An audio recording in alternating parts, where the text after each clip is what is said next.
Copilots. It's the new Cortana, Brad. You had to ruin it, didn't you? Real quick. Just. No, but right? Yeah. But this one's useful, not tacky. Well, no, listen, I'm not. No comparison is perfect. So for everybody listening at home, depending on when you're listening to this, and probably the majority of people, the Microsoft has an AI event here this morning. It has not happened. It will happen shortly, but some stuff has already started to leak out, including Copilot, which is the branding they used in their GitHub side. Now one showed up for PowerPoint. I'm assuming we're going to see one for Word, for Excel, for Outlook. I will say this. Branding is hard. We've made fun of the Bing brand a lot. Mm-hmm. People probably kind of forget this. The Bing brand goes back, I bet, 15 years now, something like that. When it first debuted, it reminded a lot of people of a character from the show Friends. Chandler Bing. From the 90s, right? Yeah, but, sure. Those, whatever. Words like Bing and Skype don't mean anything. Cortana was a character in a game, I know. But to the broader world, that probably didn't resonate as whatever. I guess neither does Alexa or Siri or whatever. But, I got to say, Microsoft gets a lot of flack for bad names. Copilot is a good term for this kind of product. Yeah. It really is. And if they use that across their product families, whatever, where appropriate, I actually think that makes sense. Because it's also co-owned. It's not really there. That's true too. Yeah, co-owned. Yeah. Okay. Yep. Yeah, co-owned, but not co-developed. But yes. Okay. Yes. Yep. Yeah. That's good too. Interesting. Okay. So hopefully we will see loops. Apparently I signed an NDA when I got this thing. I can't remember doing that. But anyway, so hopefully that shows up. I've been using it for several days. Actually, probably about a week now. It's loopy. With your Microsoft account, which I think is the salient point here. Right, because Microsoft has gone public with the fact that people with commercial accounts can enable a setting, I'm going to call it, or policy or something, that will allow this thing to appear sometime in the near future. I think they said in April, actually.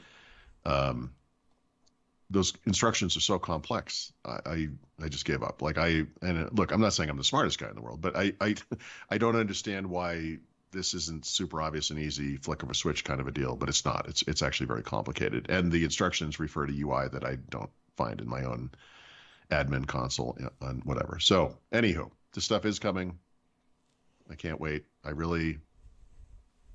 might be the only person on earth who wants the loop editor.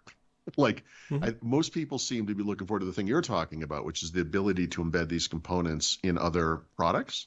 Yep. I am very much looking to the thing that is Notion, whatever that product's, it might just be called Loop. I don't know, whatever that's called. I will tell you that the co-editing, I don't know, whatever, that Google Docs has always just destroyed Microsoft with in every meaningful way. It seems like it's significantly improved in this. So let's hope that that is true. Viewing that problem when it first occurred, right, which is Google Docs and Sheets or whatever came out of whole cloth at some point as these web services. It was easy to add that functionality because they were starting from scratch. It was very hard to add that to legacy products like Word and Excel.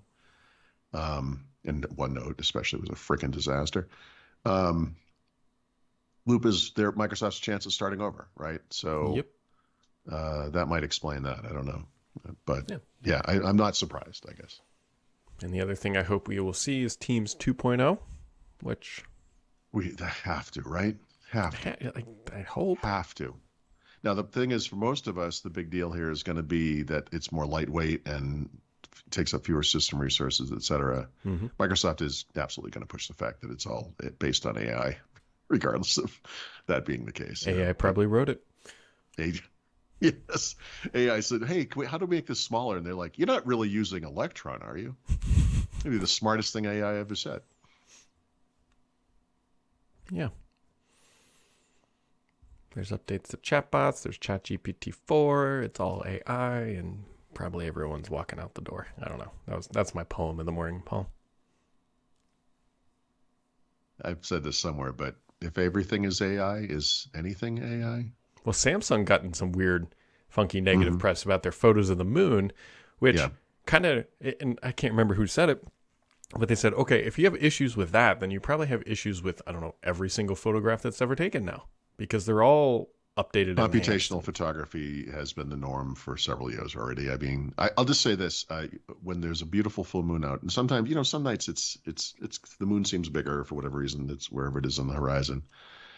Um, we take pictures of these things, right? And I can take okay pictures of the moon with my Google Pixel. My wife takes incredible pictures of the moon that look like they were taken with a telescope. And she doesn't have the newest Samsung. She has like the previous like S22 Ultra. So here's the deal. I guess you can complain about how this thing was created. It's beautiful. I don't care. Well, the hilarious thing is because the moon doesn't rotate, we're tidally locked. Literally every picture of the moon is the same. Like it's the perfect scenario to superimpose better images because they know exactly what the moon's going to look like every single night. I just, I don't know. Like many years ago, I was driving cross country with my dad, and at the time, I had a digital camera with a very good zoom on it. It would extend out pretty, like 6 inches. Well, 4 inches probably. And we were stopped in the middle of the night somewhere getting a snack or something, and the moon was beautiful, and I put the thing down on the top of the car to steady it, and I took a rock solid, awesome photo of the moon, which at that time I think we could agree was probably just all optics and actual camera hardware. But my wife's phone takes photos that are just as good. And like I said, I don't care. Yeah. They look beautiful. That's what you're looking for. I mean, it's doing what you want. What's the complaint? I don't understand. As long as they're not, it's not like, imagine you took a picture of the moon through a tree and it was because you have that little, or clouds or something, If you take a picture of that and it comes out with this crystal clear moon with nothing, okay, now we're going to have a problem.